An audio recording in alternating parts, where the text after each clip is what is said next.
মুসলিমরা যদি বাংলাদেশ থেকে আসে এখানে, তাহলে বাংলাদেশে তাহলে যে মুসলমানদের সংখ্যা কমে যাওয়ার কথা ছিল, এখানে যদি মুসলমান চলে আসে, দেখা যাচ্ছে বাংলাদেশে মুসলমান বেড়ে গেছে, হিন্দু কমে গিয়েছে। তাহলে এখানে যারা এসেছে তারা হিন্দু, মুসলমান নয়। আচ্ছা, মুসলমান এখানে আসবে কেন?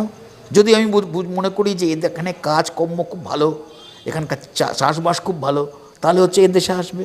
তো দেখা যাচ্ছে কি পশ্চিমবাংলায় কোনো কাজ নেই, পশ্চিমবাংলা থেকে পরিযায়ী শ্রমিক হয়ে লোকে বাইরে চলে যাচ্ছে। পশ্চিমবাংলায় চাষবাস ভালো না, অর্থনীতি নিম্নগামী।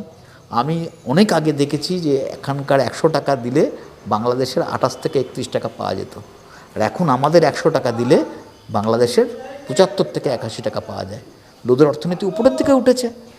আবার দেখুন, ওখানকার মুসলমান এখানে আসবে কেন? যে মুসলমান জানে যেখানে বাবরি মসজিদ ভাঙা হয়, এখানে দ্বিতীয় শ্রেণীর নাগরিক করার কথা বলা হচ্ছে, বিজেপি রাষ্ট্র ক্ষমতায়, তারা হচ্ছে হিন্দু রাষ্ট্র চায়, তাহলে মুসলমানরা এখানে আসবে কেন? তাহলে এই কথাগুলো মিথ্যা কথা, আমাদের সামনে একটা ধুলো দেওয়া হচ্ছে চোখে। আসলে হিন্দুর নাম বাদ যাবে বেশিরভাগ এখানে।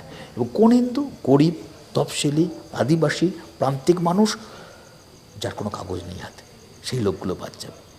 এই